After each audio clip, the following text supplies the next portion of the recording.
नमस्ते, मी माया रेसिपीमध्ये तुमचं खूप खूप स्वागत आहे। आज आपण भरलेलं वांग बनवणार आहे बघा। त्यासाठी मी 4 वांगी घेतले ते। तर चला अशी कापून घेऊया चांगलं। बघा भरलेले वांग करायचं असेल तर असं कापून घ्यायचं।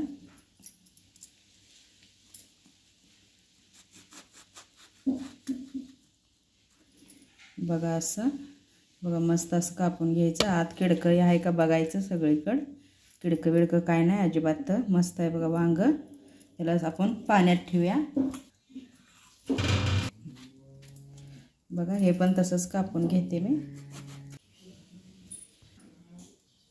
बघा वांगी सगळे अशी मी कापून घेतले। ते काटा असतील तर काटा काढून घ्या आणि असं पाण्यात ठेवून द्या, काळे पडणार नाहीत वांगी। तर आता बघा त्यासाठी वाटण तयार करून घेऊया आपण। कोथिंबीर घेतल्या बघा। ह्यातच शेंगदाणे भाजून घेतले, तर शेंगदाणे टाकून घेऊया। वाळलं खोबरं घेतले बघा, ते पण टाकूया। थोडंसं भाजून घेतले। आल्याचे 2 तुकडे घेतलेत बघा, ते पण आणि लसूण घेतलाय बघा सोलून 8-9 पाकळ्या, ते पण टाकूया। 1 चमचा जिरं, अर्धा चमचा हळद, 1 चमचा गरम मसाला, 1 चमचा तीळ घेतले बघा आणि 2 चमचे लाल तिखट।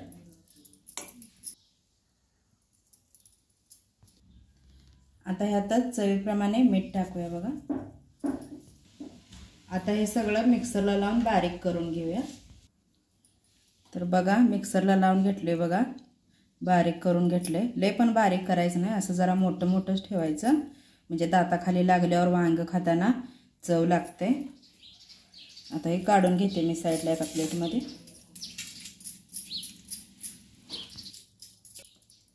आता बघा हे आपण मसाला तयार करून घेतलेला हे सगळं आता वांग्यात भरून घेऊया।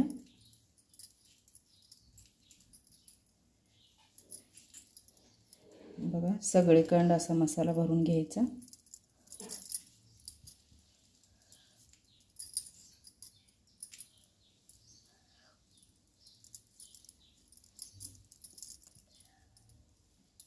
असं दाबून दाबून चांगला मसाला भरायचा वांग्यात। ठेवूया साईडला। तसंच दुसऱ्या वांग्यात पण भरूया बघा मसाला।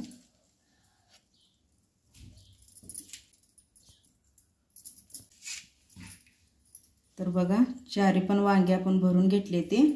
बघा मी थोडक्या माणसासाठी 2 माणसासाठीच बनवा लागले बघा ही, त्यामुळे थोडीच वांगी घेतलीत मी। तुम्हाला जर जास्त पाहिजे असले तर तुम्ही आणि जास्त वांगी घेऊ शकताय। बघा मसाला एवढा भरून आणि ह्यात उरलाय बघा एवढा। गॅसवर पॅन ठेवलाय बघा, ह्यात आता तेल ओतूया।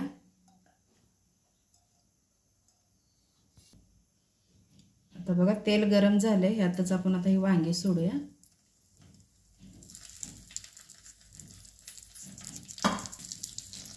बघा 1-2 मिनिटं अशी जरा तेलात परतून घेऊया बघा।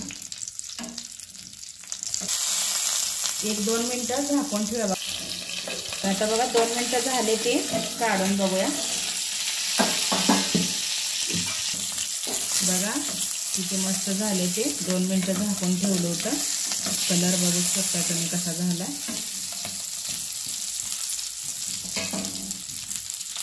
आता ते आपण वाटण तयार करून घेतलेलं उरलेलं ते टाकूया ह्यात।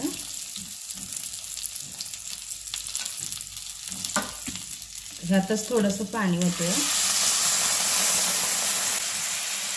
बघा अर्धा ग्लास पाणी ओतलंय मी, तर पाहिजे असेल तर आणखी थोडंसं पाणी ओतू शकता। मी अर्धा ग्लास ओतलंय बघा। जरा मिक्स करून घेऊया असं। आता 10 मिनिटं झाकून ठेवूया बघा, वांग चांगलं शिजवून घेऊया आपण। बघा 10 मिनिटं झाले ते, आपण बघूया वांग शिजले का।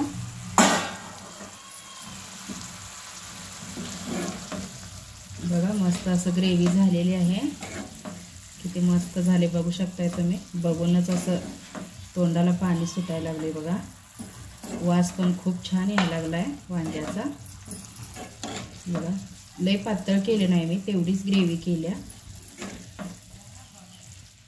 भरलेलं वांगं असंच करायचं, लय पातळ केलं तर छान लागत नाही. शिजलेत का बघूया आपण. तर बघा गरम आहे त्यामुळं हाताला भाजू शकतंय. मी आता चाकून असं बघते, बघा शिजलंय का. बघा चाकू आपला सहज घुसा लागला आहे आत, बघू शकताय तुम्ही. वांगं आपलं शिजलेलं आहे. बघा लय पण गाळा करायचं नाही, थोडं कच्चंच ठेवायचं वांगं, म्हणजे तोडून खाताना असं मस्त लागते वांगं. बघा तर आपण आता गॅस बंद करूया. बघा किती मस्त झाले ग्रेव्ही, मस्त वांगं शिजले बघा. ह्यावर थोडीशी आता कोथिंबीर टाकूया. तर आता बघा खाण्यासाठी आपलं वांगं तयार आहे. तुम्ही भाकरीसोबत, चपातीसोबत किंवा भातासोबत सुद्धा खाऊ शकताय. खूप छान लागते बघा भरलेलं वांगं. असं मी केलं, असं माझ्या पद्धतीने एकदा तुम्ही करून बघा, नक्की सगळीजण आवडीने खातील. तर बघा कशी वाटली तुम्हाला याची रेसिपी, मला कमेंटमध्ये नक्की सांगा. चॅनलवर नवीन असाल तर चॅनलला सबस्क्राईब करा. असंच उद्या भेटूया. बाय.